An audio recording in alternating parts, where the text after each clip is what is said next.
하나님의 형상을 따라 정복자의 삶을 살자, 이런 주제로 말씀을 드립니다. 하나님이 만물을 창조하시고 통치하시는 것처럼, 부욕케 하시는 것처럼 오늘 우리 안에 하나님의 형상이 있기 때문에 우리도 하나님처럼 정복하고 다스리고 부유한 삶을 살 수 있는 것이지요.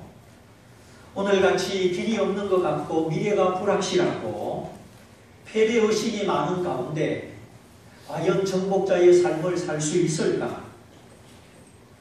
그것이 가능한 이유는 이 정복자의 삶이 오늘 성경에 기록된 대로 하나님의 명령이고 하나님의 창조 목적이기 때문입니다. 우리가 패배자로 실망하는 자로 살아가는 것이 아니라 정복자로 살아가는 것이 하나님의 명령이요, 나를 창조하신 하나님의 창조의 목적입니다. 사람은 계획이 수포로 돌아가고 또 다 된 것이 실패로 돌아가는 경우가 있지요. 다 된 밥에 콧바들이다.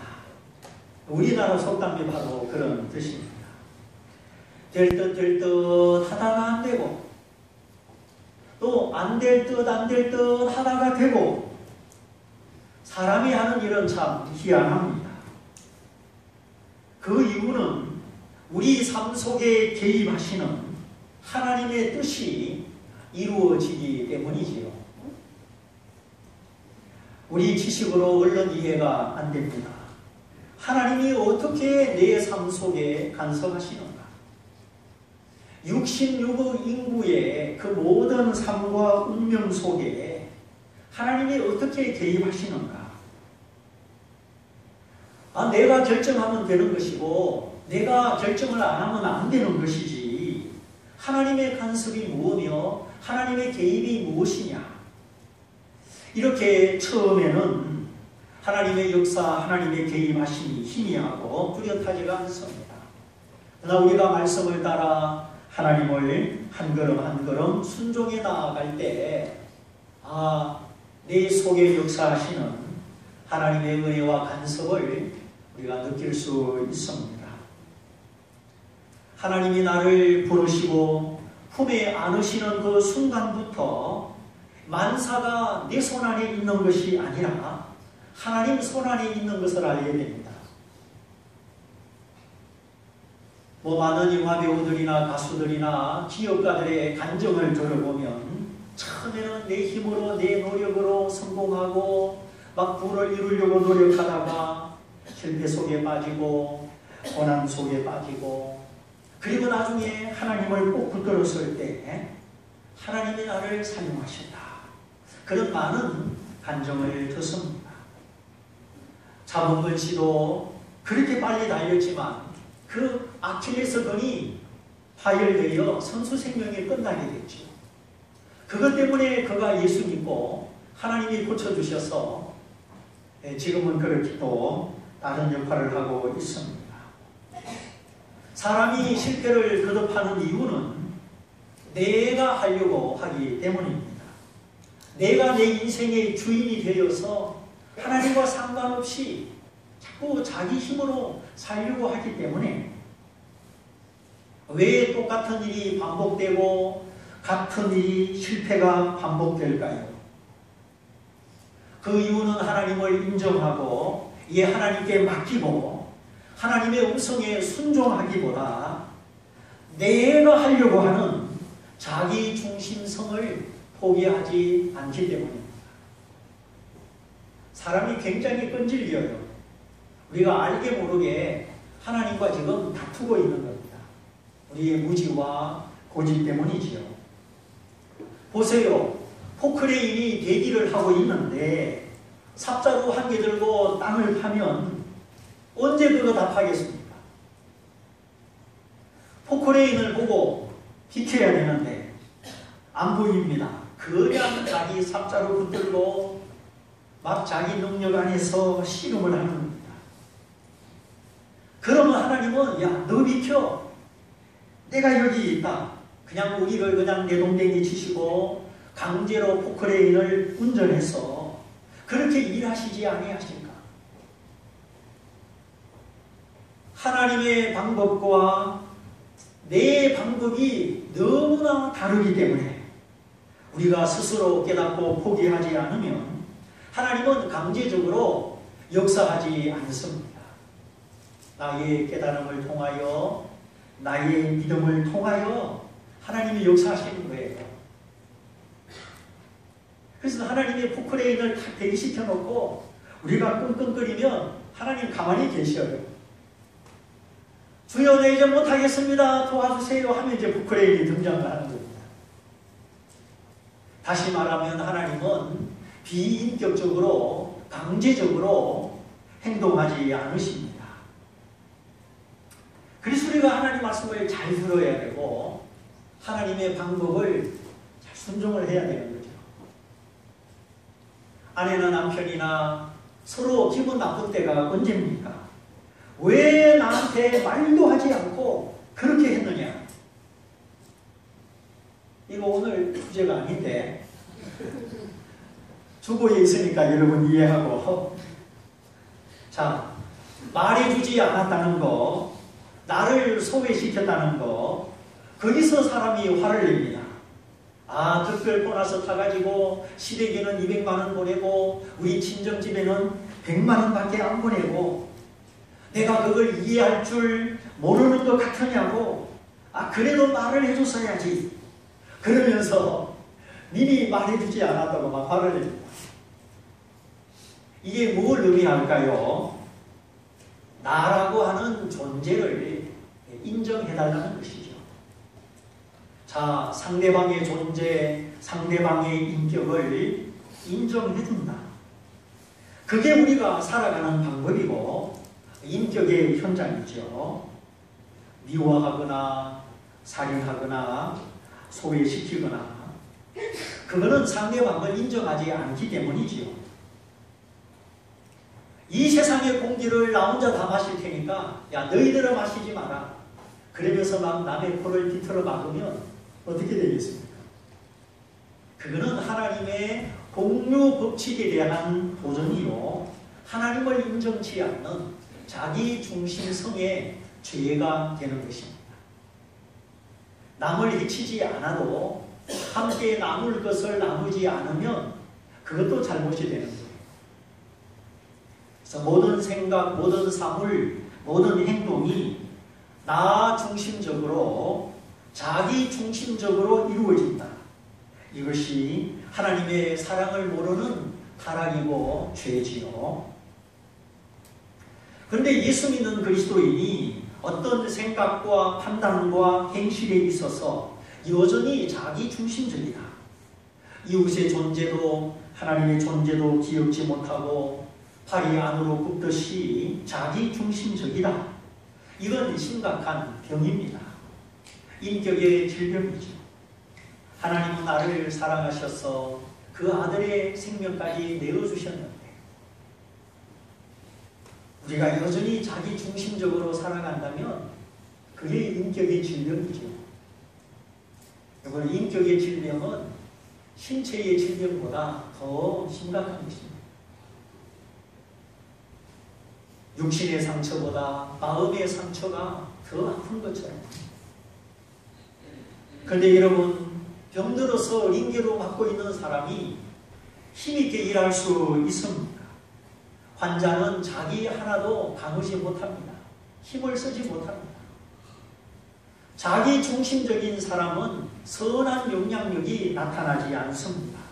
빛을 비추거나 전도하지 못합니다. 내가 무엇을 고민하고 있는가? 그걸 보면 합니다. 여러분, 내가 뭘 고민하고 있는지 자기 고민의 내용을 한번 잘 생각해 보세요. 하나님이 고민하는 거, 하나님이 소원하는 거, 그것이 나의 고민, 나의 소원이 되어야 되는데 자기 중심적인 사람은 하나님이 고민하는 것과 전혀 상관없는 엉뚱한 고민을 해요. 양궁 선수들은 관역을 맞춥니다. 우리가 활을 쏘면 관역이 빈다가죠. 아무리 관역을 세워놔도 그 관역하고 나하고 아무 상관이 없습니다. 2015년도 우리 교회의 관역이 뭡니까? 네, 전도하고 제자를 세우는 것입니다. 이 오른쪽에 있는 것은 전도, 여기 있는 것은 제자 세우는 거죠. 시집 갔으면 자식을 낳고 자식을 길러야 대접을 받는 겁니다. 혜린 엄마가 저녁 때 연애할 때 옛날에 전화 오면은 네네네네 이렇게 전화를 받더니 자식 둘을 딱 낳고 나니까 네네네네가 없어져서 여보 오늘 저녁 8시까지 들어와요. 알았죠? 아이고 저래도 안 좋게 나네. 걱정될 만큼 큰 소리를 빵빵 치는 거예요. 이제 완전히 거꾸로 된 것 같아요. 그냥 믿음으로 큰 소리 치고 남편은 사랑으로 받아주고 그러니까 그 집 아이들이 좀 자신감 있게 크는 것 같아요. 좀 우리가 하나님 앞에 참 믿음의 소리, 기도의 소리를 크게 낼 수 있도록 여러분 전도 한번 해보세요. 전도하는 맛을 한번 들여보세요. 하나님이 얼마나 가까이 계시고 힘주시는지 전도자의 심령 속에 전도자의 생활 속에 하나님이 가까이 계십니다. 구체적으로 간섭하여 주십니다. 내가 뭐 말 잘해서 성경을 많이 알아서 전도하지 못해도 내가 예수 믿는 사람처럼 그렇게 살아가는 것도 전도입니다. 빛을 비추며 살아가는 것이 바로 전도지요. 근데 주님과 내가 왠지 서먹서먹하고 왠지 문제가 있는 것 같다. 그러면 주님이 기뻐하시고 주님이 고민하는 그 전도를 한번 해보세요. 전도가 안 되면 그냥 기도해 주는 겁니다. 하나님 아버지에 예수 믿고 구원받기 원합니다. 그냥 마음에 품고 기도하면 그것도 전도지요. 하나님이 왜 당신의 아들을 이 세상에 보내주셨습니까? 왜 하나님의 아들 예수님은 죽기까지 십자가에 죽기까지 복종하셨습니까? 죄인을 찾아 구원하시고 죄인을 찾아 의인 만드시기 위함입니다. 주님의 마음, 주님의 소원, 주님의 고민이 여러분의 마음에 이제 살아있는 고민, 살아있는 소원이 되시기를 바랍니다. 주님 저희에게도 주님의 마음을 주세요. 주님이 고민하는 거 저도 고민할 수 있게 해주세요. 이렇게 기도하면서 우리가 주님의 마음을 조금씩 품어가는 거, 그것이 예수 믿는 거예요. 이렇게 주님과 내가 뜻이 같아지고 소원이 같아지고 목표가 같아질 때 우리 주님이 얼마나 기뻐하시는지, 내 마음에 있는 그 주님의 소원이 이루어지기까지 하나님의 공급이, 무제한의 공급이 나타나기 시작하는 겁니다. 여보나 임신했대 아들이래. 그때부터 막 남편이 관심을 가지고 부모님들이 막 관심을 가지고 뭐 먹고 싶어, 어디 가고 싶어. 애기 되면 그때부터 막 집안이 난리가 나는 거예요. 그 여성이 생명을 잉태하는 그때부터 자기 생명이 아니지요. 자기 인생이 아닙니다. 이제 또 다른 생명을 가진 공유하는 인생이 되고 사회적인 인생이 된 거예요.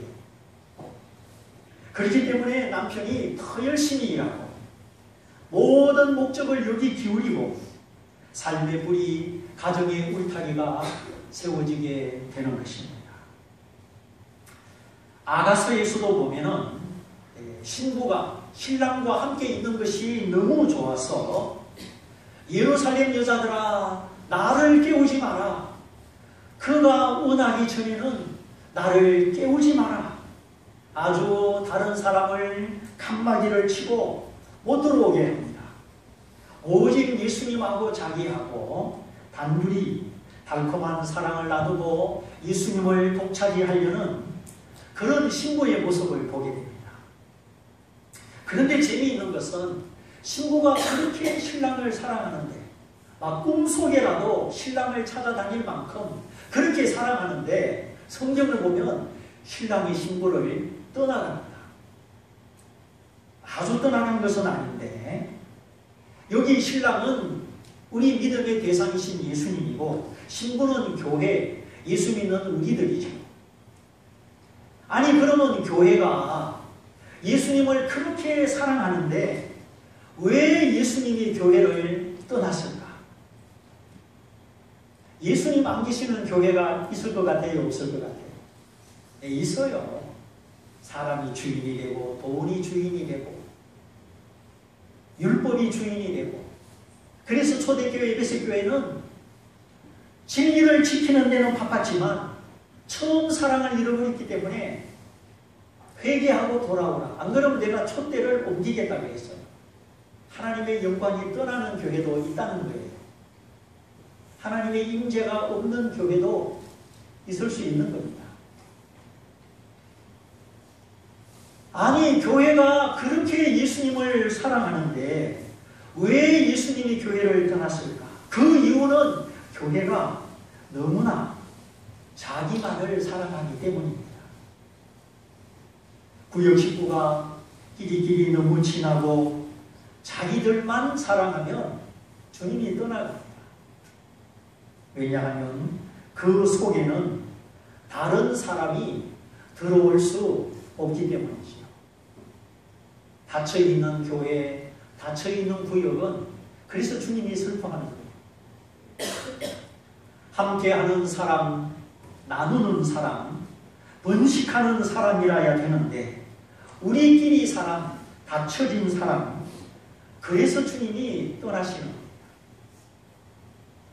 다시 말하면 주님의 임재와 주님의 생생한 역사가 나타나지 않는 현상이죠. 그런데 세포는 끊임없이 분열되고 그래서 성장하죠. 그래서 아동이 청년이 되고 청년이 성인이 됩니다. 만일에 우리 몸에 세포 분열이 안 되면 어린아이 모습으로 남아있는 거죠. 근데 소도 새끼를 내면 먹을 것을 줘줍니다.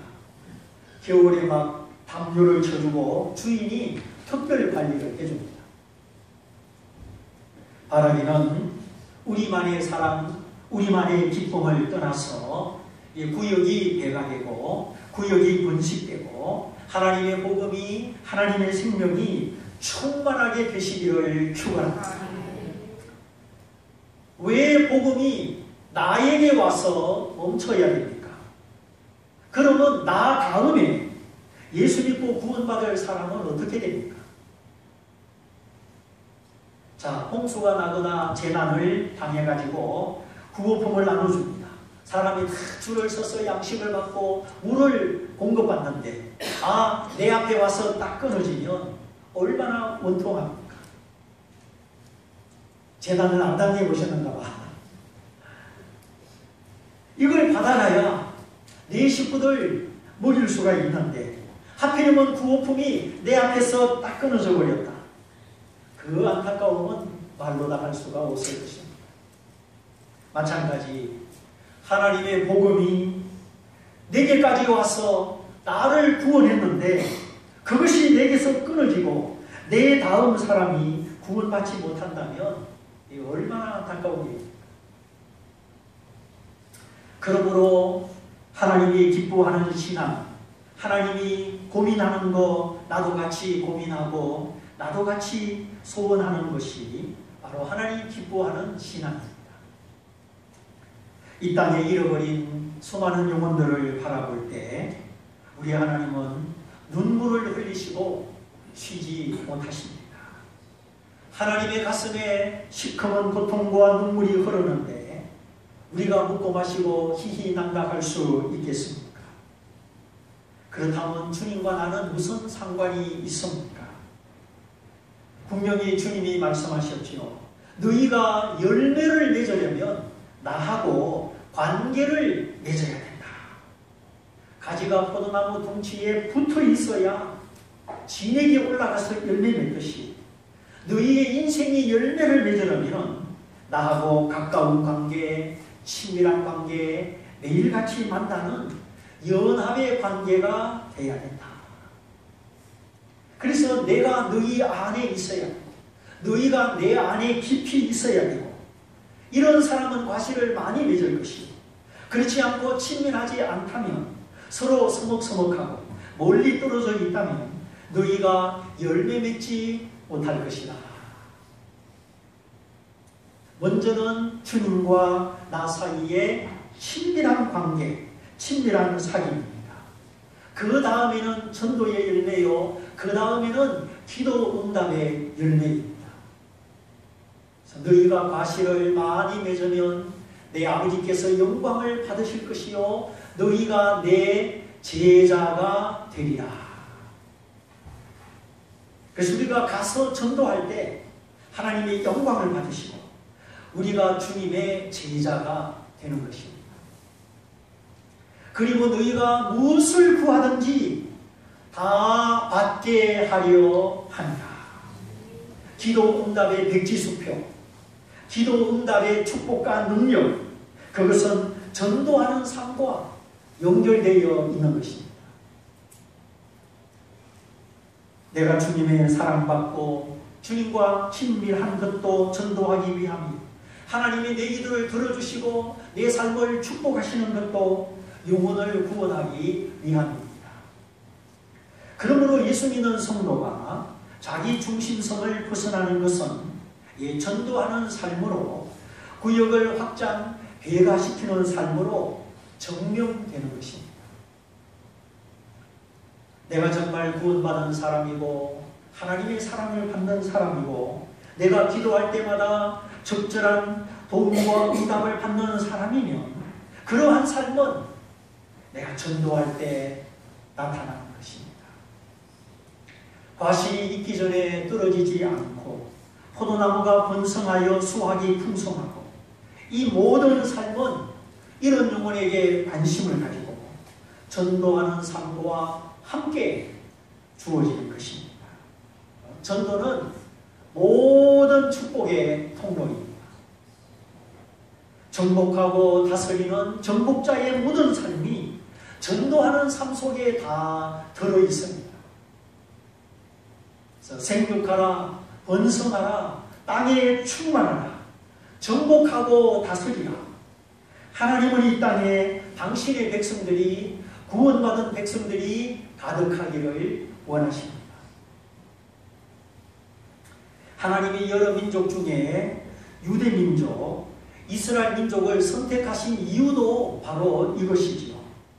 그 지중해 바닷가에 아주 조그만 나라, 거기 뭐 지하 자원이 많습니까? 뭐 특별한 것이 있습니까? 이스라엘에는 강이라고 해봤자 요단강 하나밖에 없어요. 우리나라는 강이 얼마나 많아요.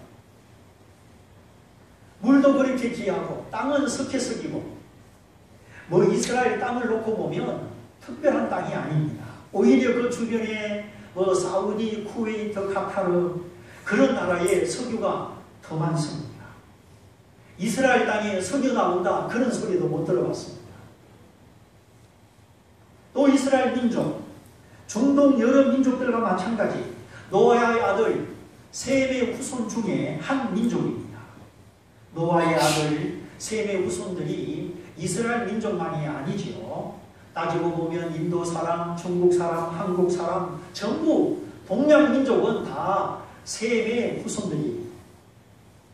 함은 아프리카의 흑인들의 조상이 되고 야벳은 유럽 백인들의 조상이 되고 그리고 나머지 모든 동양 민족은 심지어 저 미국 땅의 인디언들까지 다 셈의 후손들입니다. 그 많은 셈의 후손 중에 하나님이 이스라엘 민족을 택하셨습니다. 그 이유는 왜 하나님이 이스라엘 민족을 택하셨느냐? 순종하는 백성, 전도하는 백성 삼으셔서 세계 열방 중에 본보기로 삼으려는 것이죠. 너희가 내 말을 잘 듣고 순종하고 나를 경외하면 너희가 열국 중에 나의 백성이 되고 나는 너희를 지켜주는 너희 하나님 너희의 왕이 되리라. 그래서 모든 나라 사람들이 이스라엘 민족을 볼 때마다 아하, 저 민족은 하나님의 사랑과 보호를 받는구나. 그걸 보고 깨달아서 우상을 다 버리고 열방이 죽게 돌아올 수 있도록 하나님이 이스라엘 민족을 축복의 본보기로, 언약의 본보기로 선택하신 것입니다. 그래서 나는 너희 하나님이 되고 너희는 내가 지켜주고 내가 책임지는 내 백성이 되고, 그래서 너희는 세계 열방 앞에 제사장 나라가 되리라. 이 세상 나라가 얼마나 불안합니까? 세상의 대통령도 얼마나 미약합니까? 그러나 하나님이 나의 왕이 되시고 나의 대통령이 되셔서 우리를 책임져 주시겠다는 언약입니다. 제사장 나라, 이 제사장 나라는 기도하는 나라요, 하나님의 말씀을 가르치는 나라요, 그래서 세계 열방이 구원받도록 하는 나라가 제사장 나라입니다. 즉 하나님의 마음의 목적을, 자기 목적을 삼아서 실현하는 나라가 제사장 나라예요. 그래서 하나님이 이스라엘 백성을 선택하신 것은 바로 이 제사장 나라가 되게 하려는 것이죠. 하나님의 마음속에 있는 나라, 하나님이 계획하시고 하나님이 역사하시고 하나님이 목적하시는 나라, 그것은 유일하게 제사장 나라입니다. 여러분, 이 세상 나라가 얼마나 불안합니까?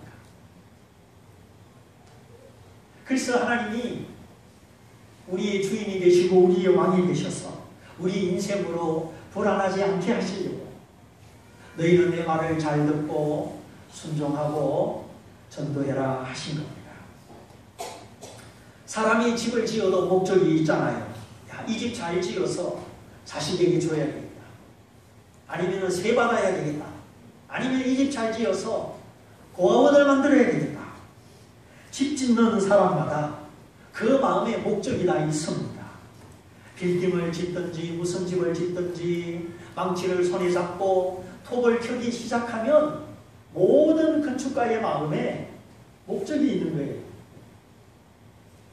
뭐 이스라엘 백성이 특별히 잘나고 똑똑해서 하나님이 그 민족을 택한 것이 아닙니다. 오히려 그 반대입니다.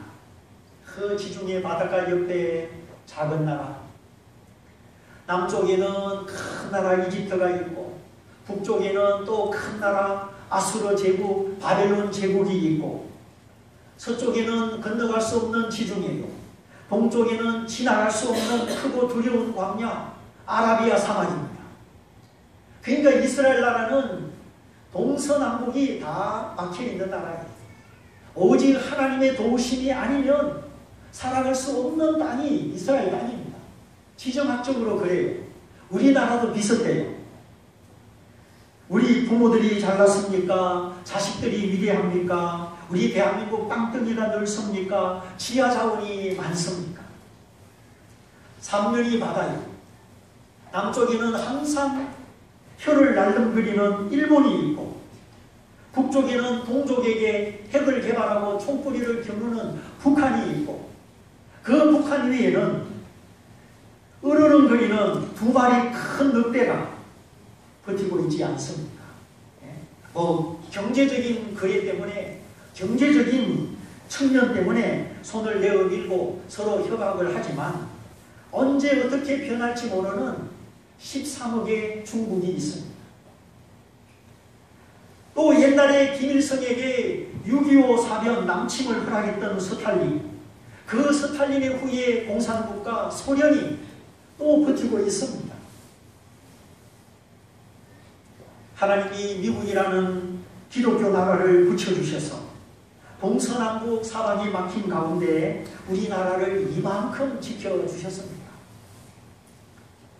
마찬가지로 우리가 전도하고 선교하면 하나님이 지킬 것이요, 우리가 잠을 자고 세상 사랑하고 두려워하고 선교하지 않는다면 이 나라의 미래는 장담하지 못합니다.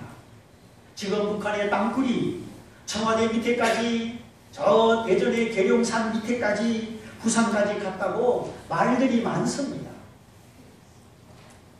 우리가 지나치게 걱정하고 현혹되어서는 안 되겠지만 정부도 소잃고 외양간 고치지 말고 사실 조사하고 정직하게 조사해서 대비를 해야 됩니다. 그런 일이 없다. 유언비어다. 그렇게 말만 할 게 아니라 설득력 있게 국민에게 보여줘야죠. 그냥 덮어버리기 바쁘고 털어막기 바쁘고 그러다가 나중에 현실이 되면 어떻게 됩니까? 땅굴은 북한의 비밀 무기입니다.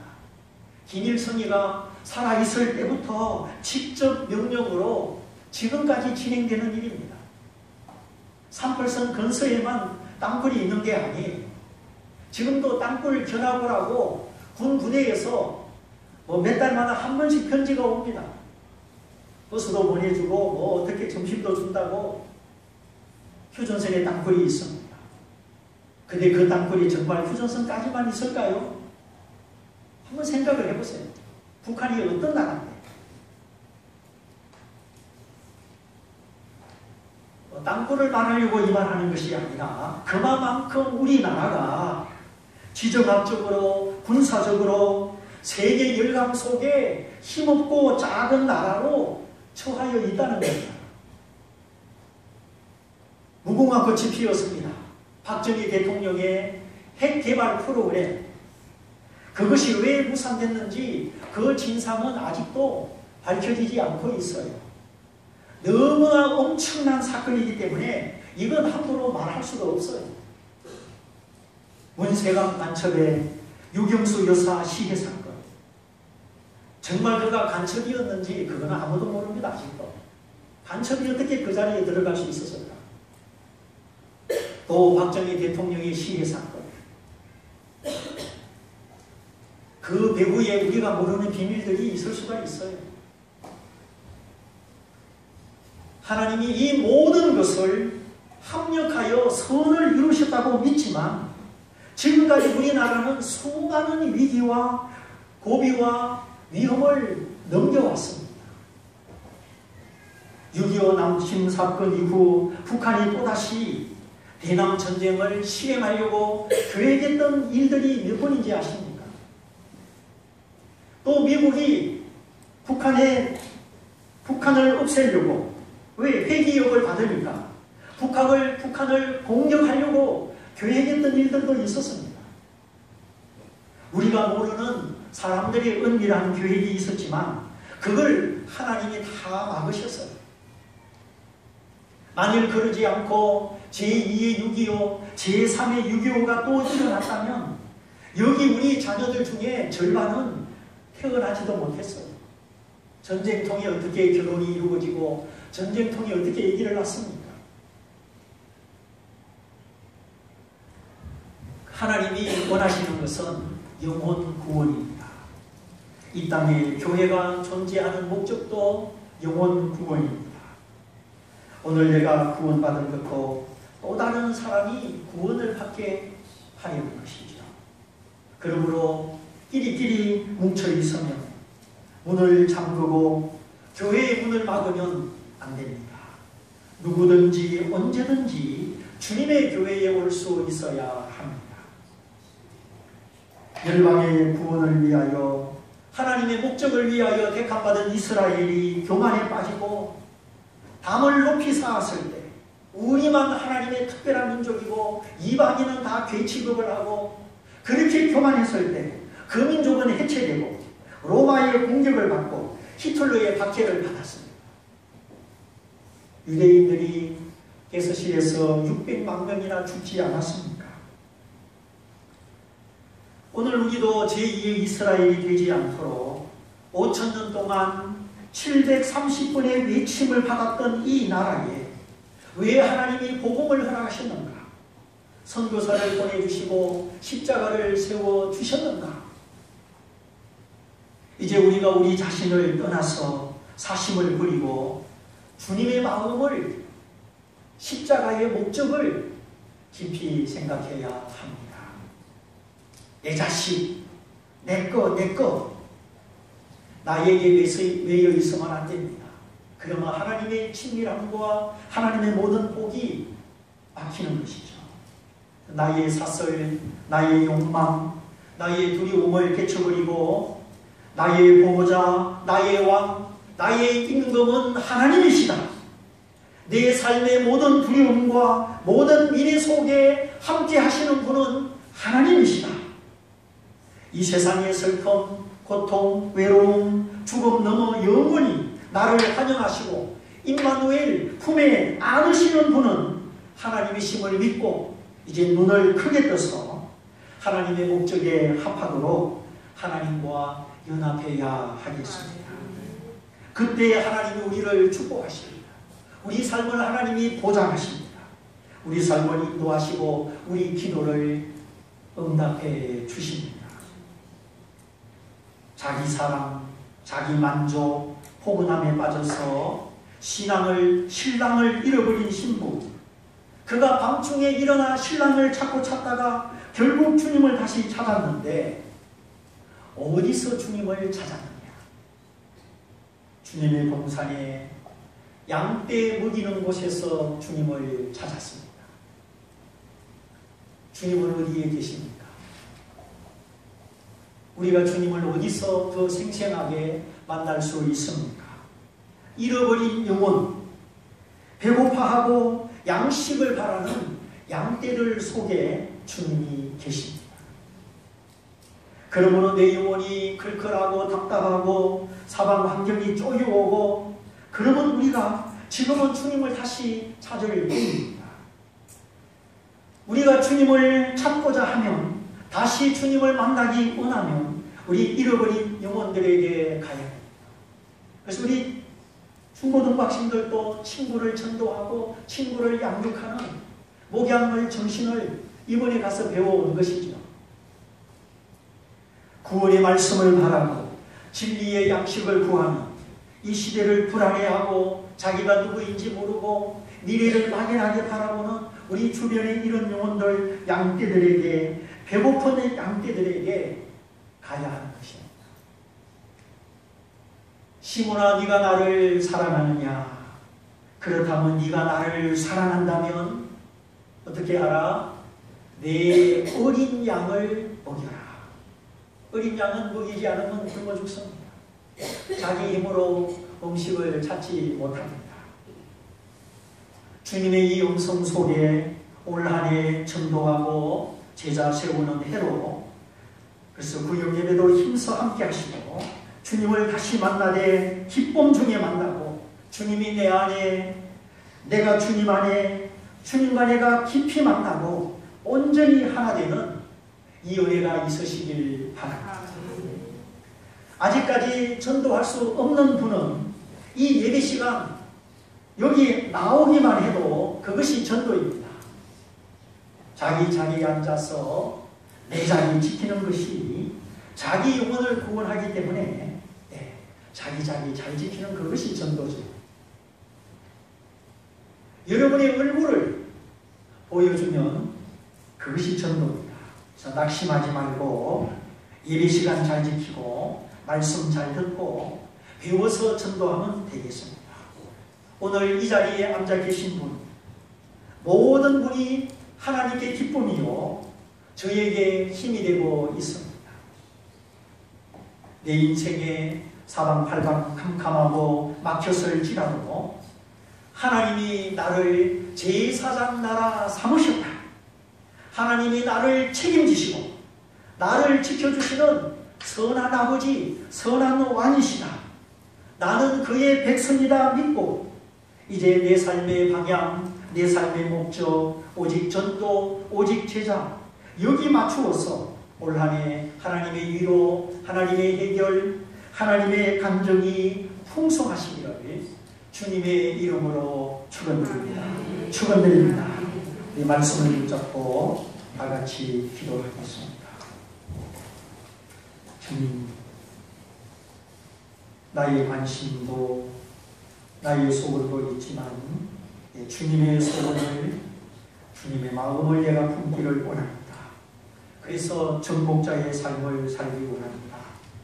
근심 없이 하나님의 공급하심으로 살기 원합니다. 우리 다 같이 말씀을 붙잡고 기도하겠습니다.